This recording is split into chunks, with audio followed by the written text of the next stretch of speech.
আপনারা কি জানেন আমাদের প্রতিবেশী দেশ ইন্ডিয়ায় পাবজি ব্যান্ড হওয়ার পর তারা নতুন একটা গেম রিলিজ অ্যানাউন্সমেন্ট করেছে অ্যান্ড সেই গেমটা কিন্তু যেন তেন গেম না, গেমটা হচ্ছে ফজ। এবং এই গেমটার পিছনে মেন্টরিংয়ে যে আছে তাকে নাম শুনলে আপনারা চমকে যাবেন। এর পিছনে আসে Akshay Kumar, the Bollywood star Akshay Kumar. So আজকে ভিডিওতে এটা নিয়ে কথা বলবো and let's get started.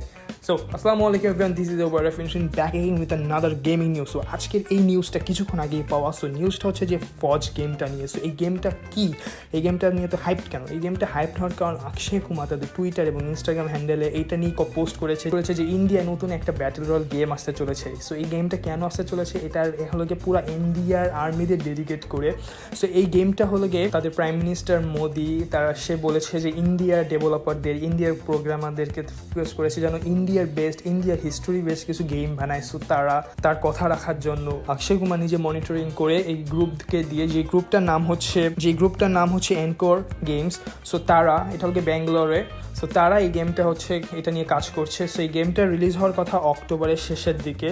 So গেমটার কনসেপ্টটা অনেকটা পাবজির মতোই, বাট এই গেমটার সবচেয়ে বড় যে হাইলাইটেড পার্ট, এই গেমটা যেটা ইনকাম হবে, যে ইনকামগুলো সেটা 20% ইন্ডিয়ার সোলজারদের পিছনে ব্যয় করা হবে। সো তাদের গেমটার পিছনে বেশ মোটিভ আছে। আর গেমটার কোনো টিজার অথবা গেমটার কোনো গেম প্লে এখন পর্যন্ত রিলিজ হয়নি। শুধু এই একটা স্নিক পিক অক্ষয় কুমার আমাদের দিয়েছেন যে একটা গেম আসতে চলেছে। এটা শুধু ইন্ডিয়ানদের জন্য না, আশা করি এটা ওয়ার্ল্ড ওয়াইড সবাই খেলতে পারবে এবং আশা করি ইন্ডিয়ারাও গেমের দিক থেকে বেশ আগাচ্ছে। আমাদের জিরো আওয়ার দেখেছেন, ইন্ডিয়ারাও চেষ্টা করছে। তাদের অনেক আগের থেকেই বেশ কিছু গেম আছে, আমি অ্যান্ড্রয়েডেও দেখেছি, কিন্তু বড় বড় প্রজেক্টে তারা তেমন একটা হাত দেয় না, কারণ তাদের মার্কেট নিয়ে অনেক বিষয় থাকে, তাদের কম্পিটিশন বেশি, দ্যাটস ওয়াই। সো আশা করি তাদের এই গেমটা বেশ সাকসেসফুল হবে, বিকজ অক্ষয় কুমার যেহেতু এটার মনিটরিংয়ে আছেন।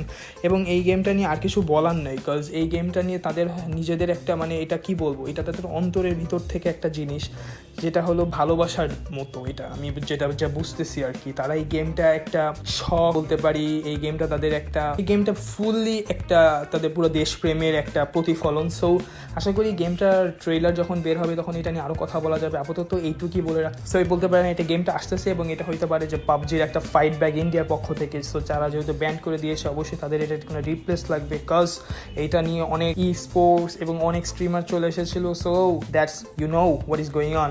So I hope you guys enjoyed this video. If you did, don't forget to like, comment and subscribe and stay tuned to Rafinder for more updates regarding all this gaming news. Thank you, bye bye.